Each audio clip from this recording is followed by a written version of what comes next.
नमस्कार, स्वागत है आपका जनाक्रोश में। मैं हूं हेमंत कुमार। आज हम बात करेंगे किसानों की दुर्दशा की। तो देश में किसानों के हालात आखिर क्यों नहीं सुधर रहे हैं? केंद्र और राज्य सरकार किसानों के लिए तमाम योजनाएं चला रही हैं और उनकी हर संभव मदद करने का दावा भी करती है, लेकिन फिर भी देश का किसान आत्महत्या करने को मजबूर है। राज्यों में सरकारें तो बदली, लेकिन किसानों के हालात में कोई परिवर्तन नहीं हुआ। उल्टा देश में किसानों की हालत दिन ब दिन खराब होती जा रही है। झारखंड के पलामू में भी किसानों की कुछ ऐसी तस्वीर हमें देखने को मिली है। पलामू पिछले 44 साल में 19 बार सूखे की मार झेल चुका है, लेकिन बावजूद इसके पलामू की ओर सरकार की उदासीनता लगातार बरकरार है। आखिर क्यों? हम विकास का दावा तो करते हैं, लेकिन गांव, गरीब और किसान के हालात में सुधार नहीं हो पाता। जनाक्रोश में आज इसी मुद्दे पर हम आपकी राय भी जानेंगे।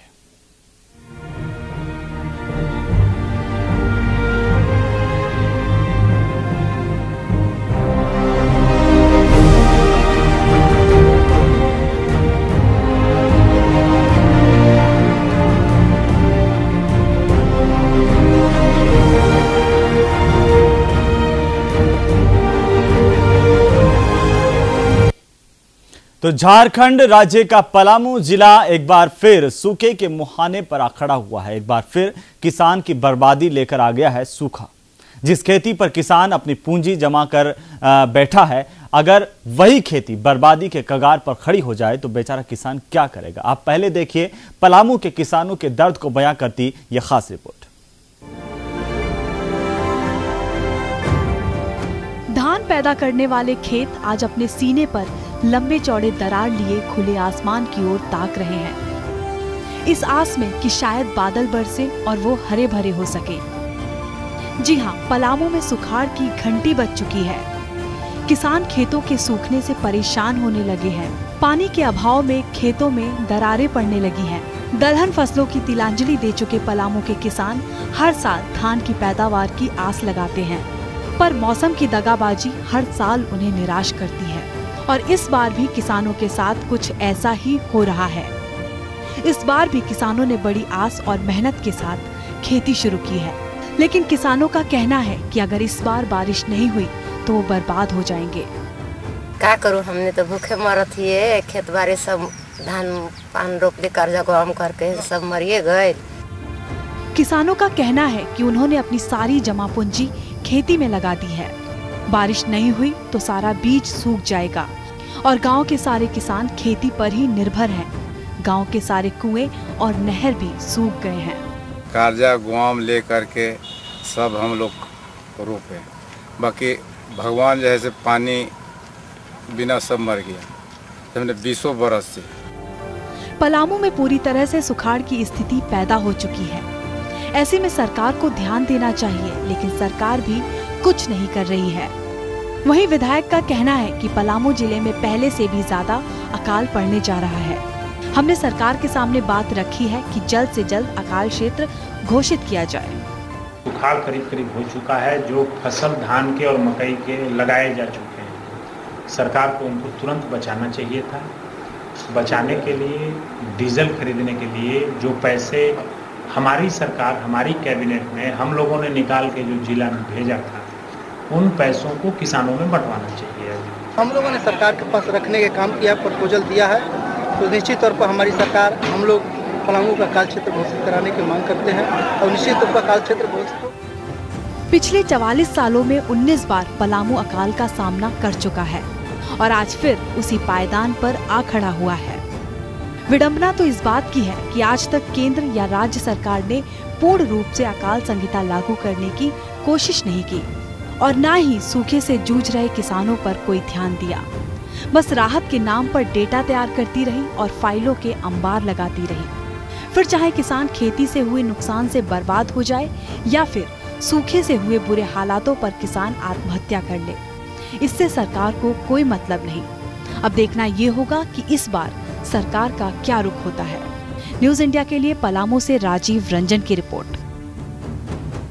तो पलामू का किसान आज सूखे से जूझ रहा है। ये कहानी सिर्फ पलामू की नहीं है, ये कहानी तमाम उन राज्यों की है जहां पर किसान बहुतायत के साथ खेती करते हैं और निर्भर रहते हैं पूरी तरह से अपनी खेती के ऊपर की बारिश होगी या फिर उनकी खेती अच्छी होगी जिससे उनकी हालत सुधरेगी। लेकिन सरकार आज भी किसानों को लेकर के जिस तरह से अपना नजरिया रख रही है वो वाकई चिंताजनक है। आप भी अपने विचार हमें दे सकते हैं। हमारे टेलीफोन नंबर्स आपकी टीवी स्क्रीन पर लगातार फ्लैश हो रहे हैं। आप चाहे राजस्थान में रहते हों या फिर बिहार में या फिर झारखंड में, आप पहले से ही जानते हैं कि किस तरह से हमारे यहाँ पर किसानों की हालत जो है दिन ब दिन बिगड़ती जा रही है। सवाल यही है कि आखिरकार किसानों की हालत क्यों नहीं सुधरती, इसके लिए जिम्मेदार कौन है? सरकारें वादे करती है, दावे करती है, इसके बावजूद भी हमारा किसान आज वहीं का वहीं खड़ा है।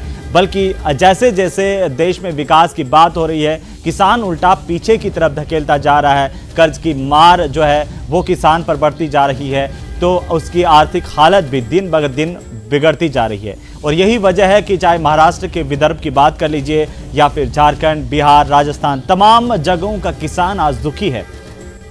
सरकारें बदलती हैं, झारखंड में भी सरकार बदली लेकिन किसान की हालत और खराब होती जा रही है। इसकी वजह क्या है, इस पर आप अपनी राय रख सकते हैं जनाक्रोश में। तो हमारे नंबर आपकी टीवी स्क्रीन पर फ्लैश हो रहे हैं और हमारे नंबर में आपको बता दूं 0141 277 2120 और दूसरे नंबर हैं 2772 118। वहीं तीसरे नंबर हमारे हैं 2772 119। इन नंबर्स पर आप हमें फोन कर सकते हैं, अपनी राय रख सकते हैं जनाक्रोश में। सीधे तौर पर आप और हमसे जुड़ा हुआ ये मुद्दा कि हमारा किसान जब खेती कर रहा होता है, देश का अन्नदाता जिसके लिए बड़े बड़े दावे किए जाते हैं, वो अन्नदाता आज परेशान है।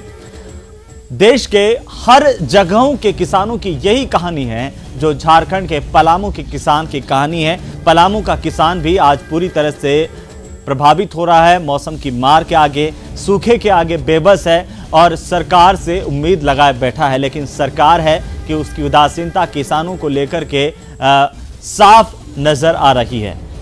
तो इस पर आप क्या सोचते हैं? आखिर किसानों की बदहाली के पीछे की क्या वजह है? पलामू की बात करें तो यहां पर 44 साल में 19 बार अकाल पड़े हैं। इस बार फिर से पलामू का जो किसान है वो अकाल की दहलीज पर खड़ा है।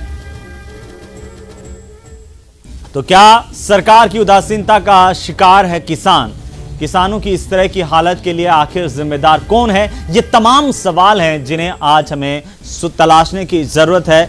आज हमें इन सवालों का जवाब सोचने की जरूरत है। आपके जहन में क्या कुछ आता है किसानों की बदहाली को लेकर? आप क्या सोचते हैं आखिरकार किसान के हालात कैसे सुधरे और इस हालत के लिए जिम्मेदार कौन है? सरकारी दावे होते हैं लेकिन क्या वाकई किसान को सरकार की मदद मिलती है या फिर धरातल पर स्थितियां बिल्कुल इसके उल्टे हैं? ये तमाम सवाल आपके जहन में भी होंगे, हमारे जहन में भी है और इसीलिए जनाक्रोश में आज हमने किसानों के दर्द को शामिल किया है। आप भी किसान हैं या फिर आप भी गांव गरीब और किसान से सीधे जुड़े हुए हैं या फिर आप शहर में रहते हैं और आपको अपने देश के अन्नदाता की चिंता है, आपको अपने देश के उस किसान की चिंता है जो आपके लिए अन्न पैदा करता है, जिसकी वजह से आपके डाइनिंग रूम तक पॉपकॉर्न से लगाकर तमाम स्वादिष्ट व्यंजन पहुंचते हैं। उस किसान की बदहाली का जिम्मेदार कौन है? ये तमाम सवाल और जिनके जवाब आपको और हमको मिलकर के तलाशने हैं। अगर आपके जहन में भी इससे संबंधित कोई सवाल उठता है या आपकी राय इस पर, तो आप हमें फ़ोन कर सकते हैं और फ़ोन आपको करना भी चाहिए। ज़रूर से आप हमें फ़ोन करें, अपनी राय दीजिए। जनाक्रोश में हम आपकी राय का इंतज़ार कर रहे हैं। आखिर किसानों की ये हालत क्यों है?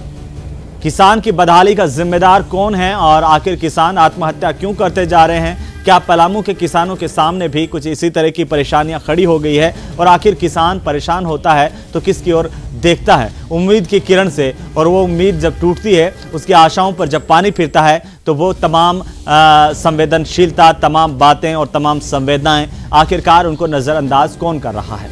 तो ये तमाम सवाल है जिस पर आपकी राय काफ़ी अहम है, काफ़ी महत्वपूर्ण है। आप भी अपनी राय दे सकते हैं किसानों के हालात पर। आखिर देश के किसान की हालत क्यों नहीं सुधर रही है? क्या सोचते हैं आप? क्या तमाम सियासी दलों ने सिर्फ किसानों को महज दावे दिए हैं, महज जो है जुमले कहे हैं, या सिर्फ बातें कह करके सियासी दल पलट जाते हैं, सरकारें बन जाती है, हालात बदलते नहीं हैं? इसके पीछे की वजह क्या है, आप क्या सोचते हैं समाज को लेकर के, आप क्या सोचते हैं गांव गरीब और किसान को लेकर के, आप जन आक्रोश में अपनी बात कह सकते हैं। और हमारे फोन नंबर्स आपकी टीवी स्क्रीन पर लगातार फ्लैश हो रहे हैं। आप ये बता सकते हैं कि आपके इलाके के किसान की क्या हालत है और उस पर सरकार की उदासीनता है या फिर सरकार किसान पर मेहरबान है। ये सवालों पर आप भी अपनी राय दे सकते हैं। तो इस वक्त आज हम जन आक्रोश में किसानों के दर्द को लेकर के आपके साथ खड़े हैं। क्या आप इस दर्द को समझते हैं और इस दर्द पर अपनी राय जाहिर करना चाहते हैं? अगर हाँ, तो आप हमें फटाफट से फोन उठाइए और अपनी राय दीजिए। जन आक्रोश पर न्यूज़ इंडिया के साथ आज हम किसानों की बात कर रहे हैं। पलामू के किसान की रिपोर्ट हमने दिखाई कि किस तरह से 44 साल में पलामू का किसान 19वीं बार अकाल की दहलीज पर खड़ा है, लेकिन सरकार ने आखिर उसके लिए अब तक क्या किया है? ये सवाल काफी अहम है, ये सवाल काफी गंभीर है और ये सवाल हमें सोचने को मजबूर करता है कि जिस देश के किसान ने देश को रोटी दी है, जिस देश के किसान ने देश को अनाज दिया है, आज वही अन्नदाता बिना रोटी के सोने को मजबूर है। आज वही अन्नदाता अन्न के लिए तरस रहा है, तो इसके लिए कौन जिम्मेदार है? क्या सरकारी नीतियां इसके लिए जिम्मेदार है? आप क्या सोचते हैं? आप अपनी राय हमें दे सकते हैं जन आक्रोश में, और आपको अपनी राय देनी भी चाहिए। जरूरत आज इस बात की है कि हम उठ खड़े हुए हैं उस अन्नदाता के लिए, जिस अन्नदाता ने सालों से इस देश के लोगों को, इस देश के निवासियों को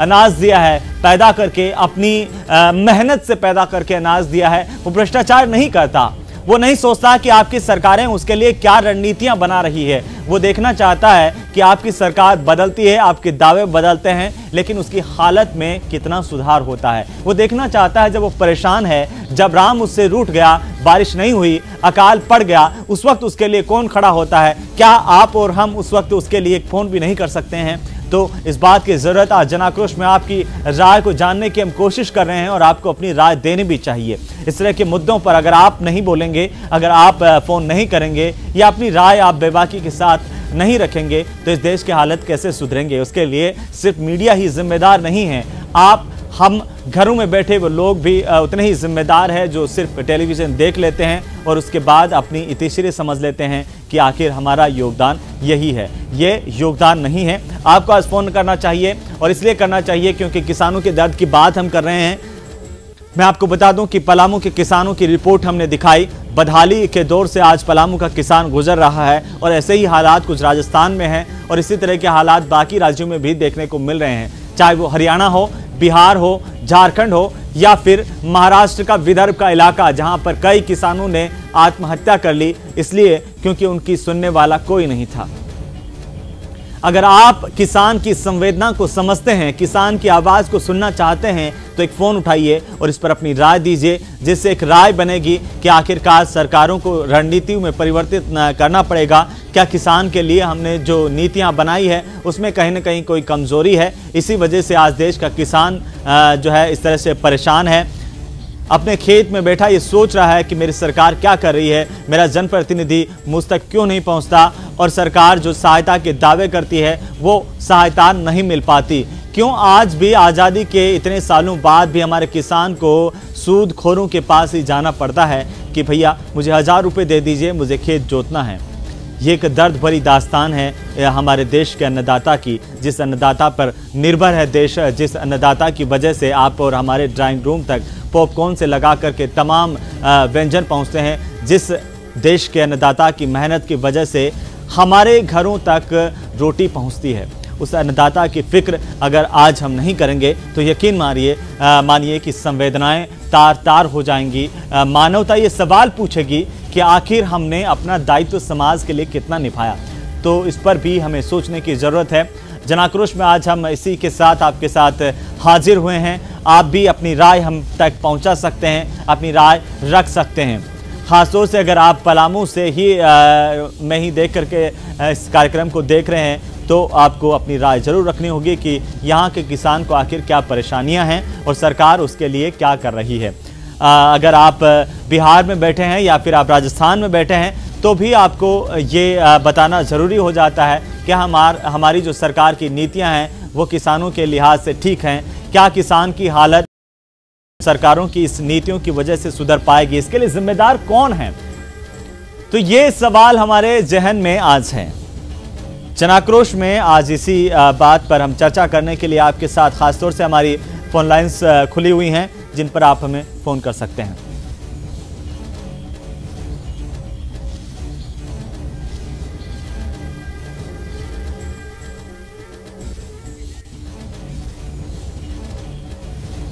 और इस वक्त हमारे पहले कॉलर हमारे साथ जुड़ गए हैं। अब्दुल भाई ने हमें कॉल किया है। आप पश्चिम बंगाल के रहने वाले हैं और जयपुर से हमें फोन कर रहे हैं, जयपुर में रहते हैं। अब्दुल भाई, बहुत बहुत स्वागत है आपका जनाक्रोश में न्यूज इंडिया पर। क्या कहेंगे सर? क्या इसकी सुविधा सही रहती है क्या सर? बंगाल में भी मिलते हैं इनकी सुविधा? जी जी हाँ, सुन रहा हूँ सर।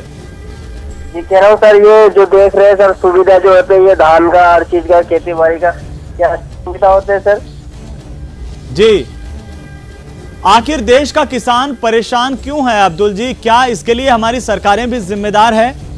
जी सर, बहुत परेशानी है सर। कई कई जिलों में तो पानी नहीं है सर। ये बहुत परेशानी होती है सर जी। एक्चुअली देखते रहते हैं सर हम तो ये। तो आपको लगता है कि देश के किसानों के लिए भी सरकारों को अपनी नई नीतियां बनाने की जरूरत है? जी जरूर है, बनाने की जरूरत है, जिससे कि किसान को मदद मिल सके। ये सर सुविधा होना जरूरी है सर हर किसानों के लिए। जी चलिए अब्दुल भाई, आपने हमें फोन किया है। और पश्चिम बंगाल में क्या आप खेती करते हैं? खेती बाड़ी करते हैं ना, धान का, हर चीज का खेती बाड़ी करते हैं। क्या किसान के सामने परेशानियां आती है पश्चिम बंगाल में भी? बहुत परेशानियां आती है पश्चिम बंगाल में भी सर। यही तो केरासिन तेल जो होते हैं सर, ये तेल महंगा होते हैं और चीज भी परेशानी होते हैं, पानियों का, बिजलियों का। सबसे ज्यादा तो सर बिजलियों का है अपना पश्चिम बंगाल में। जी अब्दुल भाई, आप ठीक कहते हैं कि हर तरफ से किसान को परेशानी है। बहरहाल बहुत बहुत शुक्रिया आपका हमें कॉल करने के लिए। और मुझे भी बहुत अच्छा लगा कि आप जयपुर में रहकर के भी अपने किसानों के बारे में सोचते हैं। आपने हमें फ़ोन किया, बहुत बहुत शुक्रिया अब्दुल भाई हमें फ़ोन करने के लिए। तो जिस तरह से हमारे दर्शक अब्दुल भाई बता रहे थे कि किसानों को हर जगह परेशानियां हैं। देखिए, पहले किसान जब खेत जोतने की सोचता है तो उसके सामने ये परेशानी है कि आखिर उसको बीज कहाँ से मिलेगा, अच्छा बीज है या फिर नहीं, वो बीज कैसे खरीदेगा, अच्छा बीज खरीदने के लिए उसके पास पैसे हैं या नहीं, वो उधार लेकर के बीज खरीदता है। फिर ये समस्या आती है कि उस बीज की बुआई कैसे करे, बिना पैसों के कौन उसका खेत जोतेगा, चाहे ट्रैक्टर से जोते या फिर जो है किसान खुद अपने हिसाब से जोते। तो तमाम परेशानियां उसके सामने हैं। और किसान अगर अपना खेत जोत भी देता है और अंतिम समय पर अगर राम भी रूठ जाता है, अल्लाह नाराज़ हो जाता है, भगवान उससे रूठ जाता है और बारिश नहीं हो पाती है, तो किसान की परेशानियां और बढ़ जाती हैं कि आखिर इस खेत की सिंचाई कैसे होगी। सरकार बिजली की बात तो कहती है, लेकिन जिन किसानों के पास बिजली पहुंचती है उसमें आप यकीन मानिए कि 2 या 3 घंटे की बिजली किसानों को बड़ी मुश्किल से मिल पाती है। और उस बिजली में भी 3 फेस बिजली नहीं मिलती, 3 फेस नहीं आते हैं, उसमें कभी सिंगल फेस आ जाता है, कभी 2 फेस आ जाते हैं, जिससे किसान की जो मोटर है वो कुएं की वो नहीं चलती और सिंचाई नहीं हो पाती। ये हकीकत किसान के धरातल की है, जिसकी वजह से आज देश का किसान परेशान है। और उसके बाद भी अगर इन तमाम मुश्किलों से निपटते हुए किसान खेती की सिंचाई भी कर देता है, उसकी खेती अगर बड़ी हो जाती है, तो आप सोच भी नहीं सकते ये हालत वैसी होती है कि कोई जो है व्यवसायी अपनी तमाम जमा पूंजी को एक गठरी में बांध करके एक सूखे आसमान के नीचे रात बिता रहा होता है। ठीक वैसे ही परेशानी किसान के सामने होती है कि उसकी फसल पकी हुई है, लेकिन विडंबना ये होती है कि अंतिम समय पर भी अगर तूफान आ गया या फिर बारिश आ गई तो उसकी फसल बर्बाद हो जाती है।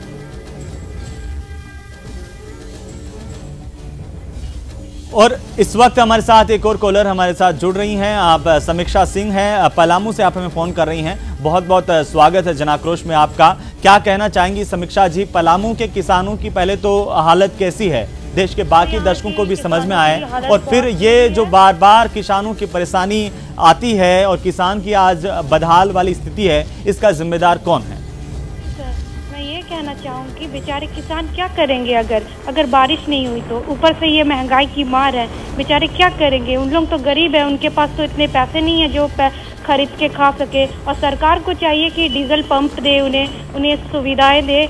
और यहाँ बारिश भी नहीं हुई है 3 साल से। जी, अभी समीक्षा जी आप दर्शकों को बता सकें बाकी हमारे कि किस तरह की खेती पलामू में हो रही है और किसान को उस खेती की चिंता क्यों है, क्या वजह है कि वो खेती नष्ट होने के कगार पर आ गई है? जी यहाँ तो पहली बात कि बारिश नहीं हुई है अच्छे तरह से, और पलामू में 50% खेत ऊपर सूख चुके हैं, यही यहाँ हो रहा है सर। सूख चुके हैं। धान की खेती वहाँ पर होती है? जी सर, धान, अरहर, यही सब। जी, आप क्या करती हैं? मैं एक स्टूडेंट हूँ सर। आप स्टूडेंट हैं, और मुझे देखिए समीक्षा जी, आपसे बात करके बहुत अच्छा लग रहा है, और इसलिए अच्छा लग रहा है कि आप स्टूडेंट होते हुए भी किसानों की जो परेशानी है वो आज तक हमारी सरकार नहीं समझ पाई है। आप उससे ताल्लुक़ रखती हैं और आपके जहन में इस बात की संवेदनाएं भी है कि हमारे देश का किसान रात दिन हमारे देश के लोगों के लिए मेहनत करता है, अनाज उपजाता है, उसके बावजूद भी उसकी यह हालत है। क्या समीक्षा आपको लगता है कि इस हालत के लिए सरकारें भी उतनी ही दोषी हैं जितना कि सूखा दोषी है? सरकार एकदम दोषी है। उन लोग क्या कर रही है, गरीबों को देखते नहीं है, कोई किसान आत्महत्या कर लेते हैं। जी, यही मैं कहना चाहूँगी। जी चलिए, बहुत बहुत शुक्रिया समीक्षा, आपने हमें फ़ोन किया और अपनी राय रखी। और जिस तरह से आप कह रही हैं, पलामू में हम बाकी दर्शकों को भी बता दें कि बीते 44 साल की अगर हम बात करते हैं तो यहाँ पर 19वीं बार अकाल के मुहाने पर किसान खड़ा हुआ है। लगातार अकाल की स्थिति किसान के सामने आई है। झारखंड में जब नई सरकार का गठन हुआ था, उसने भी लंबे चौड़े वादे किए थे कि किसानों के लिए ये करेंगे वो करेंगे। आज झारखंड का किसान भी उतना ही परेशान है जितना कि देश के बाकी हिस्सों के किसान परेशान है। बहुत बहुत शुक्रिया समीक्षा हमें कॉल करने के लिए। समीक्षा हमें पलामू से फ़ोन कर रही थी और उन्होंने ये बताया कि किस तरह से धान की खेती पलामू में होती है। ऊपरी जो ज़मीन है वो अब सूख गई है, बारिश नहीं हुई है, इस वजह से किसान परेशान है। और परेशान किसान आज उम्मीद की नज़र से देख रहा है सरकार की ओर। लेकिन क्या हमारी सरकारें भी उतनी ही तन्मयता के साथ, उतनी ही संवेदनशीलता के साथ किसान की ओर देखती हैं?